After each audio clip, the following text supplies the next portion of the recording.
नमस्कार, मेरा नाम राहुल वर्मा। मैं आपको आईपीसी पढ़ाऊंगा और कंप्लीट आईपीसी हम रियल एग्जांपल के साथ में पढ़ेंगे।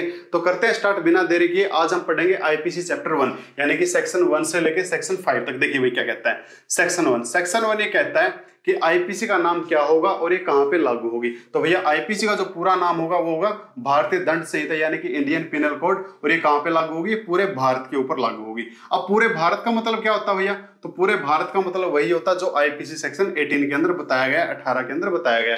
और वहां पे क्या बताया? ये बताया गया है कि आईपीसी के लिए वही भारत है जहां पे आईपीसी लागू है। अब आज के टाइम पे आईपीसी पूरे भारत में लागू है, लेकिन 31 अक्टूबर 2019 से पहले आईपीसी जम्मू कश्मीर पे लागू नहीं था, तो आईपीसी के लिए वो भारत भी नहीं था। 16 मई 1975 से पहले आईपीसी सिक्किम पे लागू नहीं था, तो आईपीसी के लिए वो भारत भी नहीं था। तो आईपीसी के लिए भारत कौन सा है? आईपीसी के लिए भारत वही है जहां पे आईपीसी लागू है। अब यहाँ पे आईपीसी लागू क्यों नहीं था भैया? तो थोड़ा फ्लैशबैक में चलते हैं। जब आजाद हुए थे हम 1947 के आसपास में, तो जब हम आजाद हो रहे थे तो अंग्रेजों ने सभी को ऑफर दिया कि जो जो बड़ी बड़ी रियासतें हैं या फिर जो बड़े बड़े ऐसे कम्युनिटी है, अगर अपने आप को एक अलग देश बनाना चाहते हैं तो बना सकते हैं। जैसे पाकिस्तान ने जो मुस्लिम लीग थी उन्होंने अपने आप को अलग देश बना लिया, बांग्लादेश ने अलग बना लिया, वहीं पे जूनागढ़ रियासत थी उसने भी अपने आप को एक अलग देश बना लिया, वहीं पे जम्मू कश्मीर ने भी चुन लिया कि भैया मैं भी अपने आप को अलग देश बनाऊंगा। अब पाकिस्तान तो चला गया, बांग्लादेश भी चला गया, जूनागढ़ को जैसे तैसे करके दोबारा इंडिया के अंदर मिला लिया गया था, लेकिन जो जम्मू कश्मीर था भैया वो नहीं माना, वो बोला मैं अपना अलग देश ही बनाऊंगा। तो बना लो भैया। 14 अगस्त 1947 को पता है आपको पाकिस्तान अलग बन गया था और 15 अगस्त 1947 को इंडिया अलग बन गया था, अलग देश बन गया था। वहीं पे जम्मू कश्मीर भी अपना अलग हो गया था। अब जम्मू कश्मीर भैया एक ऐसी जमीन है, एक ऐसी धरती है जिसको धरती का स्वर्ग कहा जाता है। ऐसे नहीं कहा जाता, सच में वंडरफुल जगह है। कभी मौका लगे तो जरूर देख के आना, आने का मन नहीं करेगा, बहुत वंडरफुल जगह है, धरती का स्वर्ग ही है। और उस स्वर्ग को अब हड़पना कौन नहीं चाहेगा? खासकर जो पड़ोसी देश है वो तो हड़पना चाहेंगे ही चाहेंगे, और जो पड़ोसी देश नहीं है वो भी हड़पना चाहेंगे, क्योंकि धरती का स्वर्ग है। तो इसको पता था कि आज नहीं तो कल भैया हमले होने स्टार्ट हो जाएंगे, और वही हुआ। जो हमारा पड़ोसी देश था पाकिस्तान, उसने इसके ऊपर हमले करने स्टार्ट कर दिए भाई। और इसको पता लग गया कि ये सारी जो बंदे हमारे जम्मू कश्मीर के अंदर आ रहे हैं, हमला करने के लिए आ रहे हैं, वो सभी पाकिस्तान के ही हैं। और उनके पीछे जिसका हाथ है वो है जिन्ना। ठीक है, जिन्ना नाम का एक आदमी था, तो उसका सारा ये षड्यंत्र रचा हुआ था। वो बार बार इनके ऊपर हमला कर रहे। क्यों कर रहे? ताकि इस जम्मू कश्मीर को हड़प ले। अब ये भी अपनी तमाम कोशिश कर रहा, यहाँ का राजा होता था हरि सिंह, वो भी अपनी तमाम कोशिश कर रहा कि भैया हम जैसे तैसे करके मैं अपने कंट्री को बचाऊं, मैं अपने स्टेट को बचाऊं। तो पूरी कोशिश की, लेकिन उसको ये पता था कि आज नहीं तो कल जैसे तैसे करके मेरे सैनिक कम होते जाएंगे, और फिर लास्ट में क्या होगा? लास्ट में या तो मेरे को पाकिस्तान हड़प लेगा, और अगर पाकिस्तान नहीं हड़प पाया तो ऊपर बैठा चाइना, वो मेरे को हड़प लेगा। तो इधर कुआ उधर खाई। तो वैसे में फिर मन में आया कि ये जो लोग है ना, ये लोग अच्छे लोग हैं, मिलना इनके साथ भी पड़ेगा या मिलना इनके साथ भी पड़ेगा, तो ऐसा क्यों ना हो कि इन्हीं के साथ मिल जाऊं। तो ऐसे में क्या हुआ जी, 20 अक्टूबर 1947 को पाकिस्तान वालों ने जम्मू कश्मीर के ऊपर हमला कर दिया। इनकी दुकानों को लूटना स्टार्ट कर दिया, महिलाओं को लूटना स्टार्ट कर दिया, लेडीज को लूटना, रेप वेप सब स्टार्ट कर दिए। और ऐसे में जो यहाँ के जो राजा थे हरि सिंह, वो काफी डर गए कि भैया ज्यादा से ज्यादा 1 दिन या 2 दिन के बाद मेरे को ये हड़प ही लेंगे, और मेरे को फिर बहुत ज्यादा शर्मिंदगी उठानी पड़ेगी कि मैं मेरी जनता को नहीं बचा पाया। ऐसे में 20 अक्टूबर 1947 को फिर एक चिट्ठी गई थी पंडित जवाहरलाल नेहरू के पास में कि बचा लीजिए हमको, वरना खा जाएगा पाकिस्तान हमको। तो बोला ठीक है, बचा लेंगे, मिलके बात कर लेते हैं। और जब मिलके बात हुई तो 3 बातों पे बात हुई कि भैया बचा लेंगे, इंडिया में आ जाओ। एग्रीमेंट हुआ कि भारत में अगर आप मिलते हो, अगर जम्मू कश्मीर भारत में मिलता है तो भारत उसको सिक्योरिटी भी देगा और सेफ्टी भी देगा, और जो जम्मू कश्मीर की तरफ जो देखेगा उसको ठोक भी देगा। तो इस बात पे फिर क्या हुआ? एग्रीमेंट हुआ। 3 बातों पे एग्रीमेंट हुआ कि भारत क्या करेगा, जम्मू कश्मीर को सिक्योरिटी देगा, रक्षा करेगा उसकी, लेकिन जितने भी कम्युनिकेशन की प्रोसेस रहेगा जम्मू कश्मीर से रिलेटेड, वो सब उसके सब जो डिसीजन लेगा वो भारत लेगा, और जितने भी विदेशी मामलों के साथ में जो कॉन्ट्रैक्ट होंगे जम्मू कश्मीर के, वो सब डिसीजन भी कौन लेगा? भारत लेगा। और जम्मू कश्मीर के लोगों की जो नागरिकता रहेगी वो, यानी कि जो पासपोर्ट बनेगा वो भी भारत देश के नाम का ही बनेगा, यानी कि ये जो सिटीजन है ये किनके होंगे? ये भारत के सिटीजन होंगे। समझ में आए जी? तो इन 3 बातों पर एग्रीमेंट हो गया, और 26 अक्टूबर को 1947 को वापिस जम्मू कश्मीर इंडिया के अंदर मिल गया था।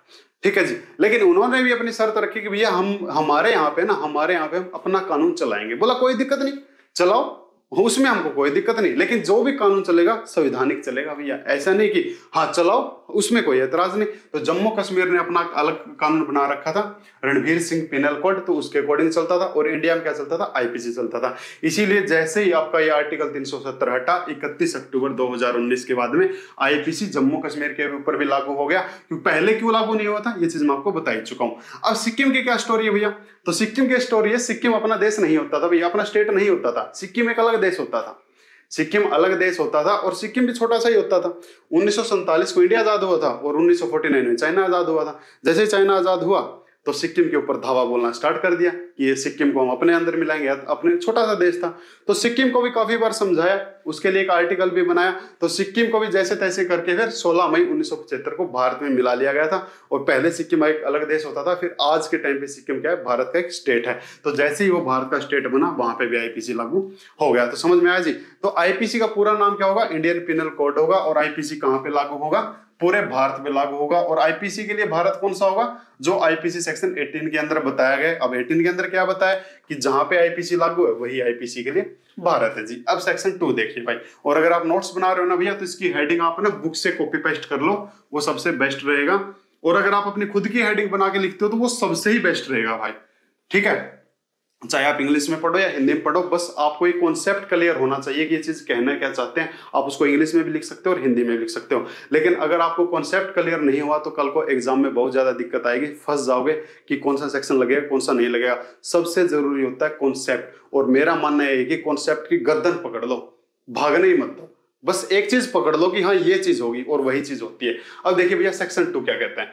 सेक्शन 2 ये कहता है कि जो भारत है, भारत मतलब आईपीसी के लिए जो भारत है, और इस जमीन के ऊपर अगर कोई भी बंदा क्राइम करता है, चाहे वो इंडियन हो या फिर विदेशी हो, भारतीय देशी हो या फिर विदेशी हो, कोई भी पर्सन अगर इस जमीन के ऊपर पांव रख के क्राइम करता है तो उसको जो सजा मिलेगी वो आईपीसी के सेक्शंस के तहत में मिलेगी। यानी कि जो कानून के अंदर लिख रखी हैं बातें, जैसा भी वो क्राइम करता है। जैसे कोई फॉरेनर आ गया, फॉरेनर घूमने के लिए आ गया और उसने आके इंडिया में किसी का रेप कर दिया, भारत की जमीन पे आके क्राइम किया, अब उसके ऊपर जो कार्रवाई चलेगी वो आईपीसी सेक्शन 376 के तहत में चलेगी, ठीक है जी। भले वो फॉरेनर हो या फिर कोई इंडियन हो, इस जमीन के ऊपर अगर कोई क्राइम करेगा तो उसको जो सजा मिलेगी वो हमारे कानून के तहत में मिलेगी। सेक्शन 3 देखिए क्या कहता है। सेक्शन 3 इंपॉर्टेंट सेक्शन है भैया। सेक्शन 3 और सेक्शन 4 कुछ लोगों को एक जैसे लगते हैं पर एक जैसे है नहीं, दिन रात का फर्क है। देखो कैसे। सेक्शन 3 ये कहता है कि अगर कोई इंसान आउट ऑफ इंडिया क्राइम करता है और बंदा भी भारत के बाहर का ही है, यानी कि विदेशी है और विदेश में ही क्राइम करता, मान के चलो श्रीलंका है, श्रीलंका के अंदर कोई 379 यानी कि चोरी करके आ गया और बंदा भी श्रीलंकन ही था, अब वो जैसे तैसे करके इंडिया में आके छुप गया भाई। और अब इंडिया में जहां से पकड़ा जाता है ना भाई, तो उसके ऊपर जो ट्रायल चलेगा वो आईपीसी के तहत ही चलेगा।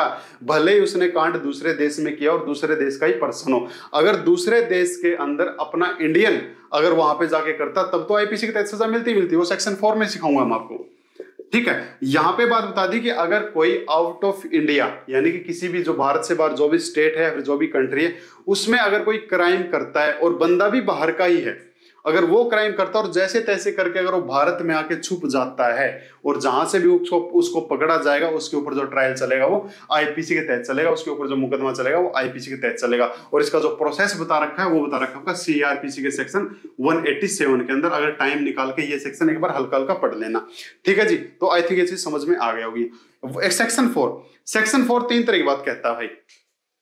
सेक्शन 4 कहता है कि अगर कोई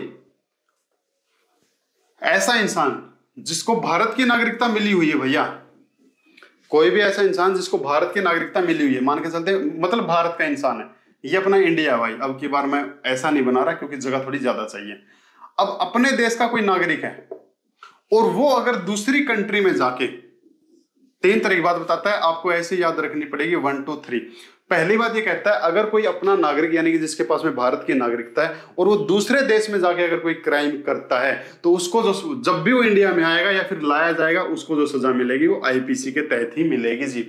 जैसे कि आपने देखा होगा कि कुछ लोग कनाडा में चले जाते हैं, वहां पे जाके क्राइम कर देते हैं, अब जैसे तैसे वो इंडिया में आएगा ना भैया या उसको लाया जाएगा, तब जैसे ये गोल्डी बराड़ था पंजाब का, जो ये सिद्धू मूसेवाले को मारने वाला जो गोल्डी बराड़ था वो कहाँ पे बैठा हुआ था, वो कनाडा के अंदर ऐसे बैठा हुआ था। तो अब ऐसे में अगर उसको लाया जाएगा तो उसको जो सजा मिलेगी वो आईपीसी के तहत मिलेगी। देखिए सेक्शन 3 में आउट ऑफ इंडिया क्राइम होता है, लेकिन बंदा इंडिया का नहीं होता है, बंदा भी बाहर का होता है, और जैसे तैसे करके वो इंडिया में छुप जाता है, और जहां से भी उसको पकड़ा जाता है सीआरपीसी सेक्शन 187 के तहत में उसके ऊपर जो मुकदमा चलाया जाएगा आईपीसी के तहत में चलाया जाएगा। यहाँ पे क्या कहता है, भारत का तो नागरिक है लेकिन भारत से बाहर किसी देश में जाके क्राइम करता है, अब जैसे वो इंडिया में आएगा या फिर लाया जाएगा उसके ऊपर जो ट्रायल चलेगा वो आईपीसी के तहत में चलेगा। दूसरी बात कहता है कि अगर कोई ऐसा कोई भी ऐसा वेसल है या फिर ऐसा, या क्या बोलते हैं इसको, एयरक्राफ्ट है, और उसका रजिस्ट्रेशन इंडिया के अंदर, यानी कि जो हवा में उड़ने वाले जो हमारे व्हीकल है, जो पानी में चलने वाले हमारे जो व्हीकल है, जैसे पानी में शिप हो गया, कार्गो हो गया, छोटी मोटी बोट किश्ती हो गई, और हवा के अंदर जैसे हेलीकॉप्टर हो गया, जहाज हो गई, अगर वहां पे और वो जो वेसल है या फिर वो जो एयरक्राफ्ट है अगर उसका रजिस्ट्रेशन इंडिया के अंदर है, यानी कि वो इंडिया के व्हीकल है भाई, चाहे वो सरकारी हो प्राइवेट हो, उनका रजिस्ट्रेशन भारत के अंदर है, और उस टाइम जब वो चल रहे हैं चाहे वो कहीं पे भी हो, जैसे मान के चलो ये अपना इंडिया है, यहां से हमारा समुद्र स्टार्ट हो गया, अब यहाँ पे कोई शिप खड़ा है भाई, भले ही अब ये बंदरगाह पे खड़ी हो और इंडिया में ही खड़ी हो, और भले ही हमारी शिप यहाँ पे दुबई के समुद्र में खड़ी हो, अब उस शिप के अंदर अगर कोई भी पर्सन क्राइम कर देता है, चाहे वो पर्सन इंडियन हो या फिर फॉरेनर हो, कैसा भी क्राइम कर देता है, तो उसको जो सजा मिलेगी वो आईपीसी के तहत ही उसके ऊपर मुकदमा चलेगा और आईपीसी के तहत ही उसको सजा मिलेगी, चाहे वो शिप इंडिया के समुद्र में अपना ऐसा रुका हुआ है या फिर वो शिप कहीं पे किसी, मान के चलो किसी भी देश में ऐसे रुका हुआ, जो भी ऐसा देश लगता है, ठीक है। तो क्या समझे, उसके अंदर अगर क्राइम हुआ तो उसको सजा मिलेगी आईपीसी के तहत में। इसी तरह हवाई जहाज होता है, हवाई जहाज मान के चलो कोई ऐसा हवाई जहाज है, चाहे वो सरकारी हो या फिर गैर सरकारी हो, बस वो रजिस्ट्रेशन इंडिया में होना चाहिए। अब मान के चलो हमारा हवाई जहाज दुबई में खड़ा है भाई, हवाई जहाज, और उसके अंदर चलो बनाई देते हैं, कोशिश करते हैं, देखो कोशिश करने वालों की हार नहीं होती, पर ये क्या बन गया ये हमको भी नहीं पता क्या बन गया भाई। ये हमारी जहाज है, उड़ने वाली जहाज है, और ये दुबई के अंदर खड़ा है, वहां से चल पड़ा। अब इस जहाज के अंदर, उड़ते हुए जहाज के अंदर दो लोगों की लड़ाई हो जाती है, वो दोनों इंडियन भी थे या वो दोनों फॉरेनर भी थे, शायद एक इंडियन था या फिर दोनों फॉरेनर थे, कोई भी हो सकते हैं। उन्होंने अपने एयरक्राफ्ट के अंदर रोड़ा मचाया है, अपने एयरक्राफ्ट के अंदर लड़ाई की है, झगड़ा किया, कुछ भी किया, यानी कि कोई क्राइम किया है। अब इनको जो सजा मिलेगी, जैसे ही हवाई जहाज इंडिया में उतरेगा, उतरते ही एयरपोर्ट पे उनको पकड़ लिया जाएगा और उनके ऊपर जो कार्रवाई होती है वो आईपीसी के तहत में होती है जी। क्लियर जी मैटर। तीसरी चीज ये बताता है कि अगर कोई भी पर्सन, बाहर का पर्सन, यानी कि आउट ऑफ इंडिया का अगर कोई पर्सन है और वो भारत से बाहर बैठे बैठे हमारे किसी भी सॉफ्टवेयर को हैक कर लेता है, यानी कि सॉफ्टवेयर मतलब कंप्यूटर, ठीक है।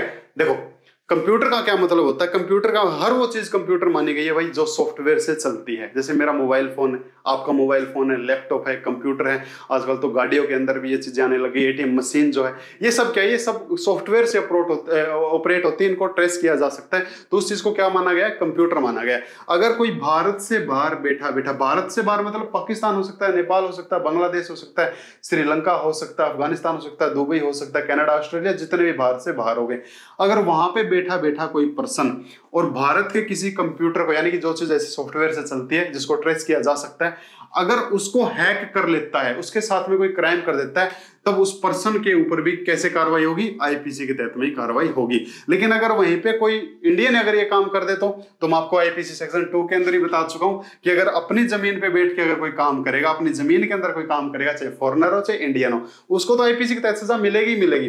तीसरे सेक्शन में फॉरेनर है और out of India he crime करके आया लेकिन छुप गया भारत में, तब भी इंडिया के तहत में मुकदमा चलेगा, आईपीसी के तहत में मुकदमा चलेगा। सेक्शन 4 ये बताता है इंडिया का सिटीजन है, बाहर क्राइम करके आएगा, भारत से बाहर क्राइम करके आएगा, तब आईपीसी के तहत में सजा।